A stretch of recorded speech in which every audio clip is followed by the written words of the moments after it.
Uy, tengo una conexión inestable. Bueno, esperemos que aguante.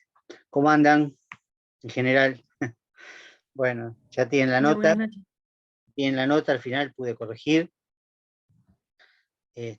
Bueno, bien, en general bien. Bueno, cada uno tiene el suyo, ¿no? Por supuesto, por separado. Pero bueno, en general bien. Eh, Les recuerdo en todo caso, pero bueno, ahora no están acá, pero recién estaba en la... Bueno, no importa. Eh, que hay recuperatorio para aplazos y ausentes. Bueno, ausentes no hubo en el primero, ¿no? Pero en el segundo, digamos, siempre con un certificado porque lo tengo que presentar de alguna manera, con algún tipo de certificado. Pero si no, puede haber también un recuperatorio para aplazo. Solo que, bueno, en ese caso no tienen que ir a final, ¿no? Directamente, ¿no? No es este recuperatorio para promocionar. Pero bueno, digamos, los que hay un 10, hay un 8, hay 2 6, digamos que eso, la idea es promocionar, ¿eh? No, no se van a achicar ahora. Pero bueno, los que tuvieron problemas en el primer parcial, por cuestiones que cada uno sabrá, tiene la posibilidad de ese viernes que puse hoy, ¿no? Nosotros vamos directo al 18, viernes 18, para segundo parcial, faltan unas 7 clases, creo. Y después, bueno, el otro viernes sería el recuperatorio. ¿Sí? Si alguno quiere dar recuperatorio del primero, siempre y cuando digamos, tiene que hacer el segundo y le tiene que ir bien en el segundo, ¿no? Es decir, tiene que sacar más de 4 en el segundo. Y en ese caso, bueno, entonces puede dar el recuperatorio del primero con la idea de aprobar e ir a final.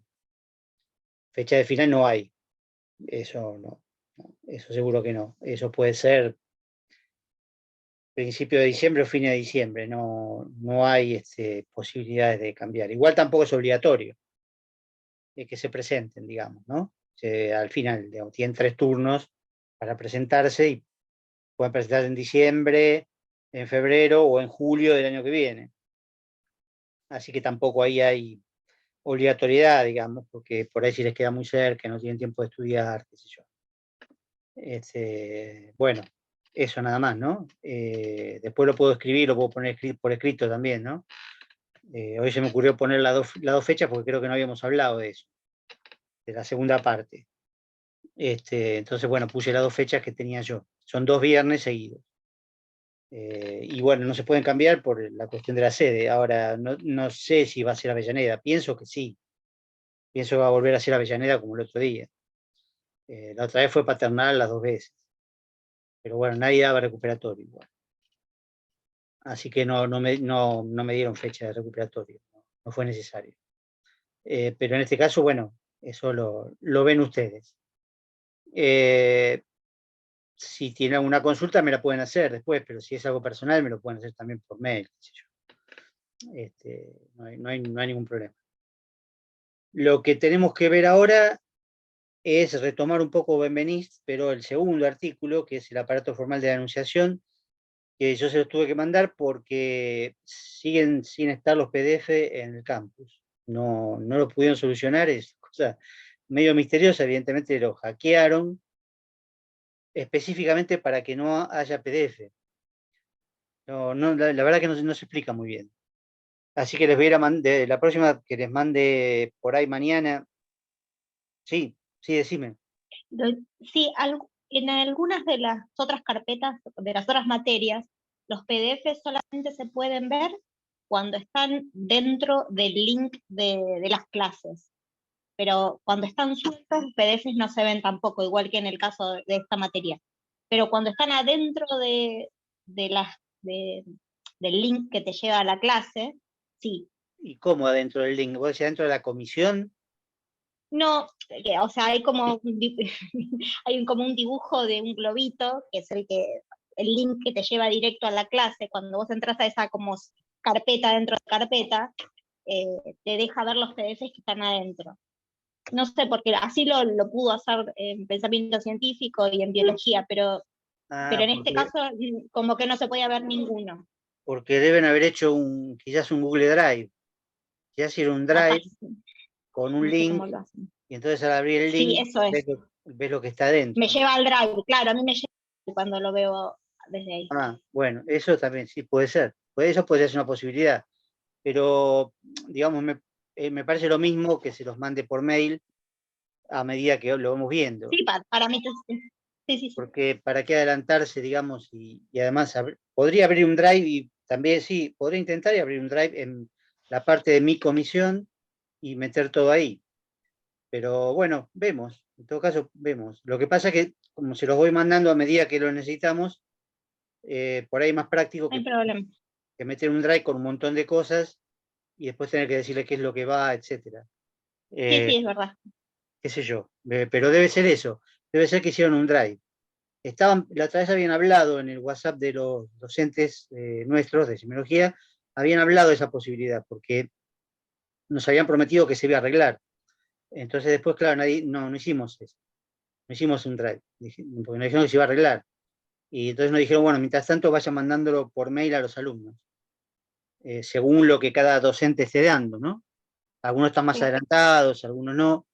Entonces cada uno les manda a sus alumnos lo que necesita.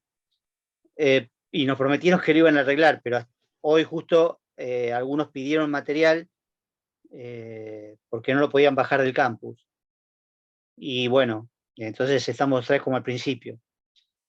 Por ahora hacemos así, yo se los mando, pero si también puedo hacer las dos cosas, qué sé yo, meter en un Drive y lo bajan todos juntos. Pero bueno, hoy la coordinadora de la sede mandó a todos los PDF, digamos, que vienen a partir de ahora. Entonces lo tengo guardado como para ir mandándoselo. Y si no, hacer el Drive. Las dos cosas se pueden hacer. Después todos los otros archivos creo que se ven bien. En este caso, por ejemplo, hay un PowerPoint. Hay, como les decía en el mail, hay algo muy interesante que es una serie de videos que hizo Guillermo Blanc, que es otro profesor destacado de acá de la materia, que creo que está a la mañana, que son muy, muy ingeniosos porque usó el Google Maps para mostrar cómo es la referencia espacial, digamos, ¿no? Cómo se distribuye la referencia espacial. Es algo que tenemos que ver quizás la clase que viene o la otra, pero él se le ocurrió hacer eso a través de un muñequito de Google Maps o Google Street View, no sé, alguno de los dos. Y entonces, digamos, muestra cómo se define la referencia espacial respecto del sujeto, ¿no? Respecto del ego, que está situado en el presente, pero también en el aquí, en el lugar del cual habla, desde el cual habla. Entonces, mostrado visualmente, está realmente es muy original. Son todos videos muy breves, así que no les cuesta nada verlos directamente. No sé cuánto pesan, como para bajarlos, qué sé yo, pero no importa. También hay guía de actividades, pero eso en realidad vamos a ir viendo hoy todavía es una clase, digamos, teórica, pero que ya nos va introduciendo un poco a la parte práctica. Y ya casi desde la próxima clase, si tenemos tiempo, vamos a agarrar un texto y ver cómo se puede ir analizando, en realidad más que nada identificando algunos elementos. No sé si la próxima, pero por lo menos la otra, porque si no después no lo van a poder hacer. Es decir, el parcial va a ser una pregunta seguramente teórica y un texto breve para analizar. Entonces, bueno, eso tenemos que darle un poco de prioridad a la parte de análisis. Y para eso hay, como les decía, les había adelantado ya antes, hay dos modelos que se pueden bajar, que están en Word, ya que deben estar adelante de todo. Igual yo les voy a mandar el texto que yo escribí, el análisis que yo escribí, que es un modelo, no es para imitarlo, pero es para que tengan una idea de cómo se puede analizar un texto. Y ese mismo por ahí lo vamos a usar para analizar también. Los dos modelos, el mío se llama La peste es extranjera, y después el otro, que es algo de la violencia en el fútbol o algo así, está muy bueno. Lo que tiene de bueno ambos es que como tiene el análisis del otro lado, por decir así, o sea, tiene el texto y después el análisis, es como que pueden practicar con ese texto y después ver si coincide más o menos con el análisis que hicieron, o por lo menos con la identificación, digamos, ¿no? De algunos elementos. Y después viene la redacción. La redacción por ahí es lo más complicado, ¿sí? Por ejemplo, yo otra vez les dije, no hagan 2 columnas cuando comparan oración y enunciado. No hagan 2 columnas, explíquenlo, ¿no? Redáctenlo. Bueno, ahora va a pasar esto también. Cuando tengan que hacer un análisis de texto, ¿sí? No hagan ni columnas, ni dibujitos, ni nada de eso, sino que hay que explicarlo, hay que redactarlo. Y eso tiene alguna dificultad. Por eso hay 2 modelos, que por lo menos les da una idea de lo que se puede hacer. Porque el problema es que acá en la clase podemos hacer un análisis, ¿sí? Yo comparto la pantalla, comparto el texto y les voy diciendo, pero es oral y ustedes lo tienen que escribir. Entonces ahí está el problema, tienen que redactarlo, tienen que dar una forma determinada que es redactarlo en castellano. Entonces, bueno, ahí es la dificultad que tiene, porque por más que yo se lo diga lo más claro posible, evidentemente no es lo mismo. No es lo mismo porque yo estoy haciéndolo oralmente. ¿Se acuerdan que hablábamos la otra vez de la diferencia entre la oralidad y la escritura?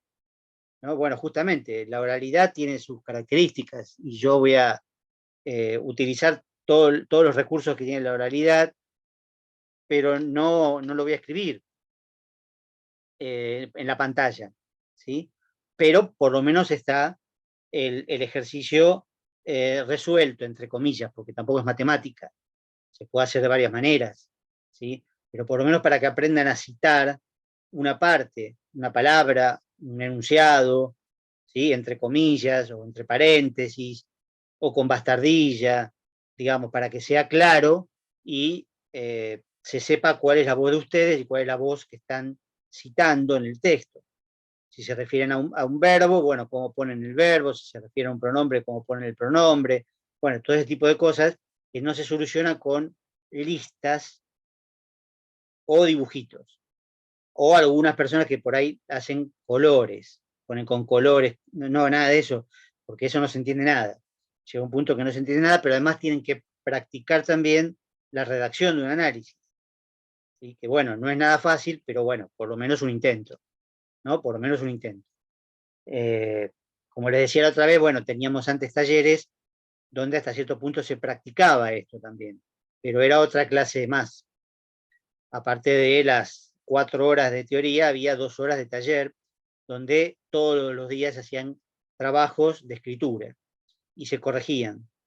Pero bueno, eso lo sacaron y no lo reemplazaron con nada. Entonces, bueno, una de las dificultades más grandes que tienen todos los alumnos es escribir, ¿sí? Eso en el parcial en parte se notó, en el primero, pero siendo teoría, bueno, es más, digamos, más grave todavía, en el sentido de que la teoría es un poco más fácil de repetir. El análisis no tienen de dónde agarrarse, porque va a ser un texto totalmente desconocido, y entonces, bueno, tienen que partir de lo que ya conocen con otros textos, pero más que nada con la forma de redactar, ¿no? Así que eso, bueno, en alguna medida lo vamos a practicar, pero tiene un límite, tiene un techo, que es la oralidad. Esto es oral, ¿no? Por eso, al haber dos modelos, bueno, pueden ir haciéndolo.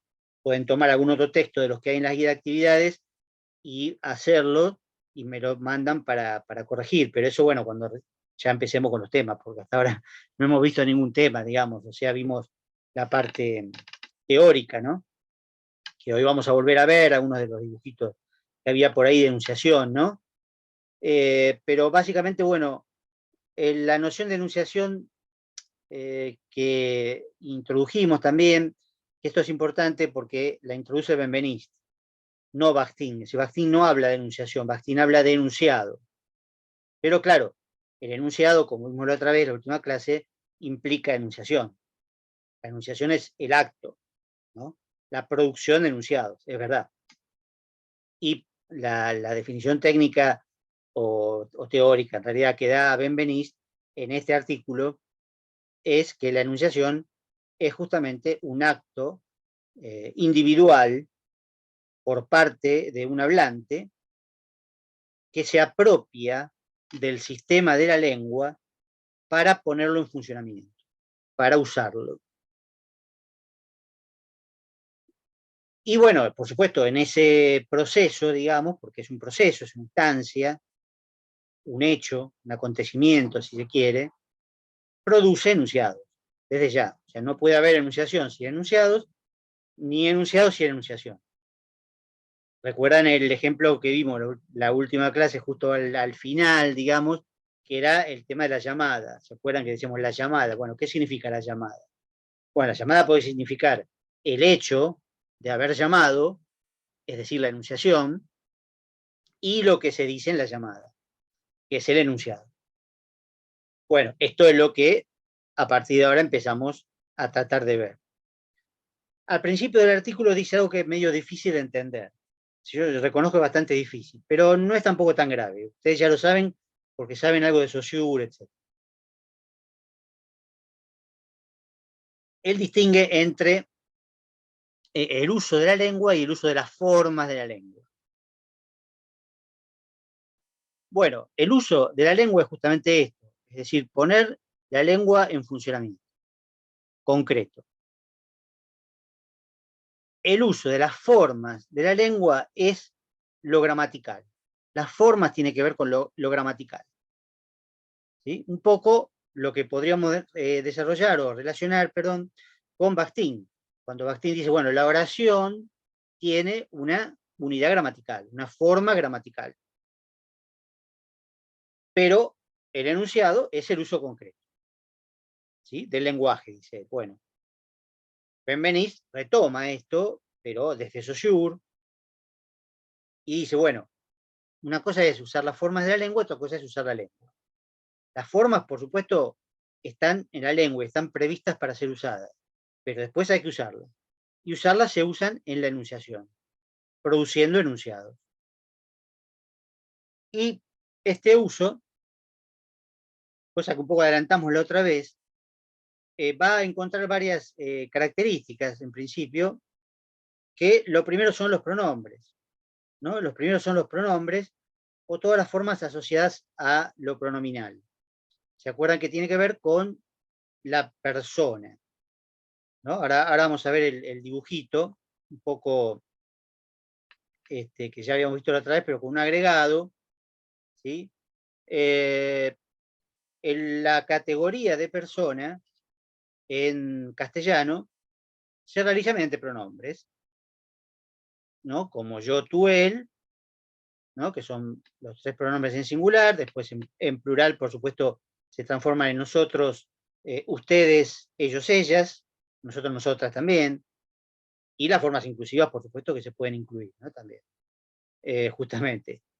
Y también, ojo, las formas que tienen que ver con lo que se llama el caso, ¿no? Que en castellano solamente existe el caso en los pronombres, ¿no? En alemán existe para todas las palabras, bueno, los sustantivos, etcétera, ¿no? Es el caso nominativo, el caso objeto, el caso término, pero cuando yo digo, ¿se acuerdan? Por ahí alguna vez lo aprendieron.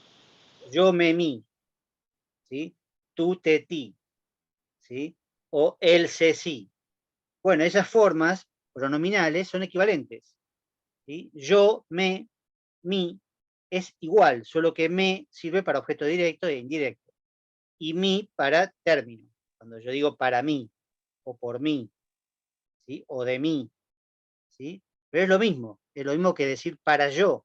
Lo que pasa es que para yo es incorrecto desde el punto de vista gramatical en castellano, porque tiene esa forma, el caso, lo que se llama caso. Es decir, caso objeto, objetivo, es caso acusativo en realidad, y el caso terminal, que es el mí, ¿no? Y lo mismo que tú o vos, ¿no? Vos, te, ti, o vos, te, vos, en realidad, ¿no? Porque también yo te puedo decir para ti, lo diría si hablara de tú. Para vos. Ahí no hay ningún problema porque repite el mismo pronombre. Pero ellos tienen que reconocer. Sí. Sí, te Se escucho. entrecortó un montón, se entrecorta. No sé si soy yo que No, que me puede están ser, entrecortando. puede ser Me quedé, no, me quedé con el caso, cuáles eran las formas del caso. Se entrecortó y no entendí qué era. Claro, lo repito entonces. Es cuando el yo está en otra posición sintáctica y entonces se transforma en me o mi. ¿Sí? El tú se transforma en te o ti. Y el vos se transforma en te o en vos también. Así que ahí es fácil verlo. Y él, bueno, él se transforma en se o en sí. Y después, bueno, también nosotros, ustedes o ellos también tienen sus formas en que se transforman en otra palabra, pero que en realidad sigue siendo la misma persona. O sea, yo, me y mi son primera persona del singular. ¿Sí? Igual. ¿Sí? Eso es la única variante de caso que tiene castellano. ¿Sí? En otras lenguas, como modernas, incluso como el alemán, los sustantivos y los adjetivos también varían según sea la posición que tienen. Varía en acusativo, genitivo, dativo, etc. Eso es una dificultad bastante grande para estudiar alemán. El inglés no lo tiene. Bueno, tiene también, en alguna forma varía también, por supuesto. Pero también solamente en los pronombres. En castellano es solamente en los pronombres. Y bueno, y otras formas que vamos a ver después completo cuando veamos todo el sistema deíctico, donde también aparece la categoría de persona. Ya les adelanté que en el verbo aparece la categoría de persona. Ahora vamos a ver un ejemplo. ¿Sí? En los verbos tiene categoría de persona. Y de hecho, en cualquier texto en castellano, van a encontrar mucho más verbos que pronombres. Sobre todo pronombres en el caso nominativo. Ya les dije la otra vez que yo no es obligatorio de usar en castellano, como si es obligatorio en inglés. En inglés hay que poner siempre el sujeto. En cambio, en castellano no. Con poner simplemente el verbo, ya tenemos la categoría de persona, porque se conjuga según la persona. Entonces yo digo voy, ¿sí? Ya está. Voy tiene categoría de persona, primera persona singular. ¿Sí? O si le pregunto a alguien, ¿venís? Bueno, eso es segunda persona del singular. ¿Sí? Pero no hace falta, no es obligatorio que le diga vos venís o que diga yo voy.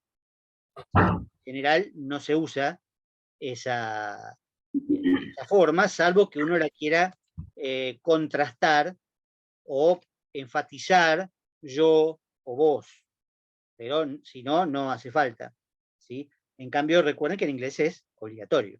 Siempre hay que decir I o you. Siempre. Aunque a veces se puede omitir porque se dice rápidamente, pero en realidad, por escrito, siempre tiene que estar.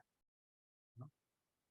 Bueno, Benveniste dice esto, lo que ya habíamos visto antes del parcial, que casi todas las lenguas tienen una forma pronominal, es decir, para indicar las personas que intervienen en la enunciación.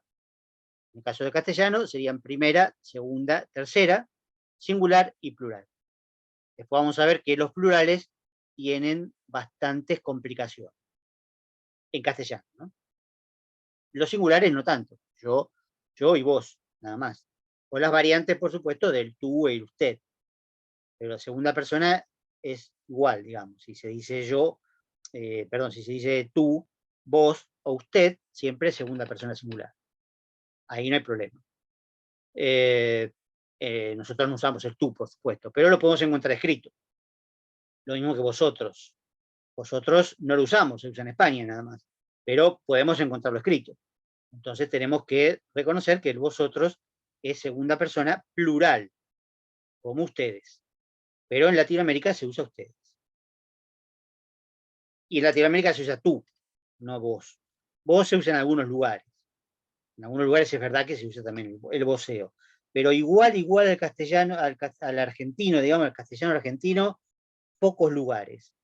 ¿Sí? Nicaragua y algunos otros lugares usan un voceo que es exactamente igual al nuestro, pero en otros lugares no. Por ejemplo, en Colombia hay una parte que usan voceo, que es la parte de Antioquía, de Medellín, no está Medellín, ahí usan voceo. Pero no es igual al nuestro, porque usan unos verbos distintos al que usamos nosotros, a los que usamos nosotros. Y después, en la zona del Caribe, digamos, donde García Márquez, por ejemplo, ahí usan tú. ¿Sí? Hay dos ejemplos de grandes escritores, justamente García Márquez, que escribe de tú, y Fernando Vallejo, que escribe de vos. Pero eso es en Colombia. Después, bueno, hay otras formas de vos en Paraguay, en otros lugares, pero en general en América Latina se usa el tú, cuando se habla castellano, ¿no? El tú. Y en España también, por supuesto. Vosotros se usa solo en España. No lo vamos a usar nosotros, pero obviamente lo pueden encontrar escrito. Entonces lo tienen que reconocer. Vosotros más los verbos correspondientes a ese vosotros, que son distintos a los verbos que corresponden a ustedes. Que lamentablemente los verbos que se corresponden con el ustedes muchas veces coinciden con los verbos en tercera persona también.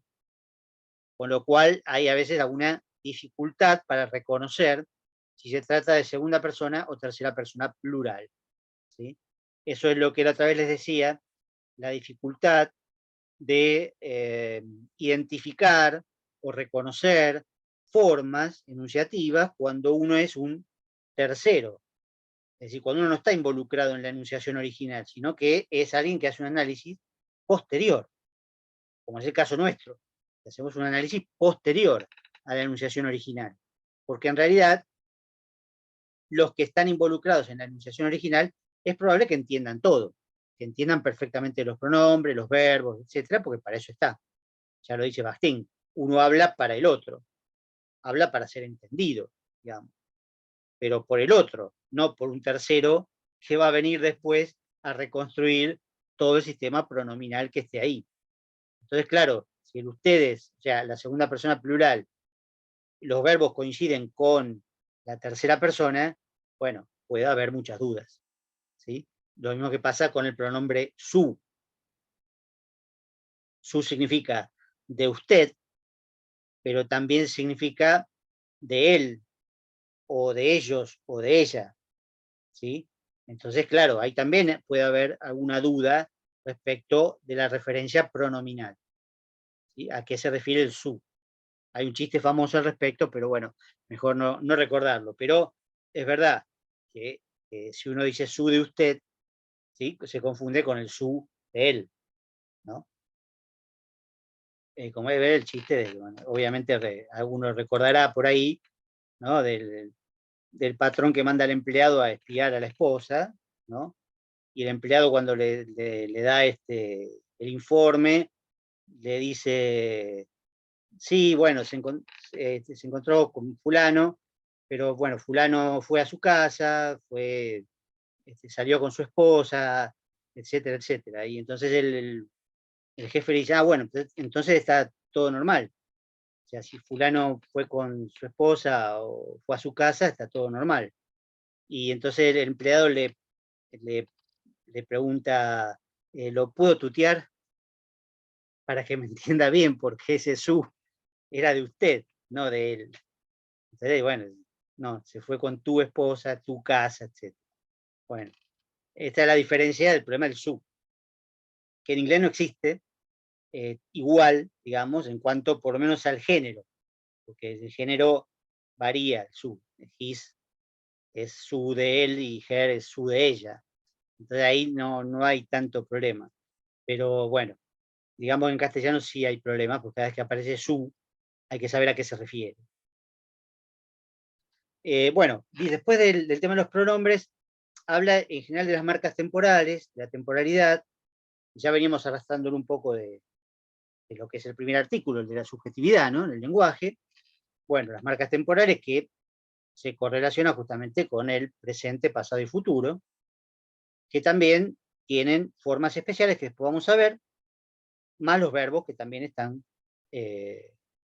conjugados según tiempos. ¿no? Hay muchos tiempos del futuro, muchos tiempos del pasado, y en realidad el presente, bueno, lo vamos a tomar como presente equivalente al presente de enunciación. En realidad en castellano hay muchos presentes, después lo vamos a ver. El presente sirve para muchas cosas, e incluso sirve hasta para el futuro y para el pasado. Esto complica bastante el reconocimiento, pero por supuesto vuelvo a repetirlo. Los textos en sí mismos son claros. El problema es cuando uno los tiene que analizar. Porque muchas veces se usa decir, por ejemplo, bueno, el martes que viene doy tal tema. Si ustedes se fijan, doy está en presente, pero yo estoy designando algo que va a ocurrir en el futuro. ¿Cómo lo designo? Con el martes que viene. ¿Sí? Entonces el martes que viene es lo que predomina ahí, porque eso es lo que va a indicar el futuro. Porque si digo doy, nada más, estoy hablando en presente y me estoy refiriendo a este momento. Bueno, el presente en realidad en castellano se usa para muchas cosas, que no podemos aprenderlas todas, lamentablemente. Pero bueno, en principio su uso fundamental es para indicar el momento de la enunciación, cosa que ya lo venimos viendo de antes, ¿no? Y después habla Benveniste de lo que vamos a llamar más adelante modalidades, que tiene que ver con formas especiales de los enunciados que establecen una relación entre el yo y el tú, o el vos, digamos, ¿no? Entre las dos personas involucradas directamente en la enunciación. Ya vimos en el artículo anterior que si hay un yo, hay un tú, un vos, ¿no? Si hay un uno, hay un otro. ¿Cómo se relacionan esas dos personas, digamos? Bueno, él señala tres elementos, tres formas, que después vamos a ver si le agregamos otra. Pero señala, por ejemplo, la forma de enunciación interrogación o interrogativa. Bueno, esto no hace falta aclararlo mucho, digamos. Ya lo hemos visto incluso con Bakhtin. ¿Qué es una interrogación? Una interrogación es un enunciado que yo le dirijo a otra persona, a otro sujeto, para que responda. Y la respuesta tiene que ser verbal, porque una pregunta, ¿sí?, implica la necesidad de una respuesta verbal. Por supuesto que puede no haber respuesta, eso ya lo hemos visto antes, digamos, ¿no? Puede haber un silencio, puede haber, pues se puede decir nada, bueno, o decir no me acuerdo, etcétera, según el género discursivo, según un montón de cosas. Pero acá estamos en otra situación. Y estamos en la situación en que el otro queda como preguntado. Es decir, si yo pregunto algo, el otro, inevitablemente, queda como alguien que ha sido preguntado. No digo interrogado, porque interrogado tiene un matiz un poco fuerte. Y el otro queda en la posición de que se le ha dirigido una pregunta. Por lo tanto, hay una relación que la pregunta establece entre el que pregunta y el que es preguntado. La actitud que toma el preguntado, bueno, no importa, eso habría que verlo, pero que ha sido preguntado, sí, ya eso no lo puede borrar. Se le pregunta y queda en esa posición. La otra forma que distingue Benveniste justamente es lo que se llama intimación o enunciación intimativa, modalidad intimativa. Después vamos a ver que tiene otros nombres también, imperativa, podemos llamarla, por el ejemplo que vamos a ver ahora. En la intimación, el enunciado consiste en solicitarle al otro que haga algo, no que responda, sino que haga algo, es decir, que haga algún tipo de acción. De acción que no sea una respuesta verbal, digamos, porque eso es la interrogación. Este tipo de acción, bueno, digamos, la relación de intimación puede ir desde un ruego o un pedido hasta una orden. Eso depende un poco de la relación concreta que tengan ambas personas. Porque obviamente uno no le puede ordenar algo a cualquiera. Y tampoco le puede pedir algo a cualquiera. Bueno, por ahí pedir sí, en todo caso. Pero digo que si uno se dirige a un superior, obviamente no le va a ordenar algo, le va a pedir. Y viceversa. ¿Sí? Si uno se dirige a un subalterno, puede elegir, entre pedir y ordenar, pero seguramente va a ser interpretado como una orden. ¿Sí? Pero todas estas variantes entran dentro de la intimación. Que en general, bueno, para eso está el modo imperativo en castellano, ¿no?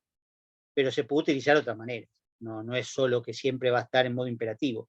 Pero el modo imperativo funciona para eso, digamos, para pedir, ordenar, etc.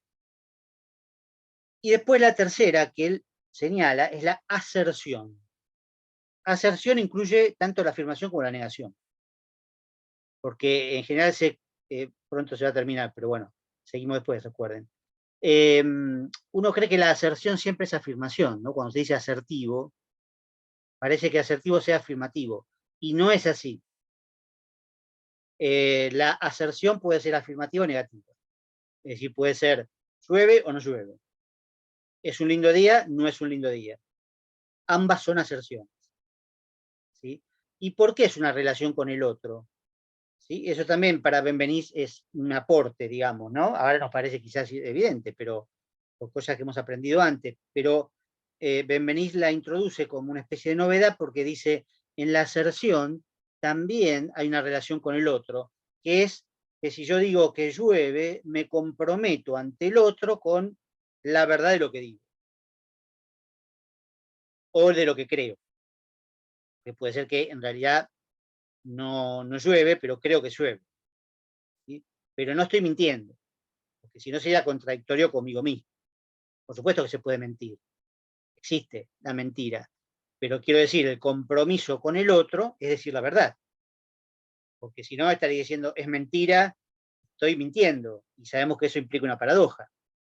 Nadie dice estoy mintiendo, o llueve y después dice no, es mentira que llueve. No, eso puede pasar, por supuesto, pero entonces está borrando la afirmación y convirtiéndola en una negación.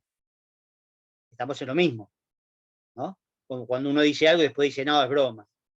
Bueno, simplemente está negando lo anterior. Es decir, que sigue en el terreno de la aserción, de comprometerse ante el otro. Si yo digo llueve, bueno, me comprometo ante el otro que el mundo que estoy describiendo es con lluvia. Y el otro cree que yo creo eso. No es que necesariamente tiene que creer que llueve, pero sí cree lo que yo le digo.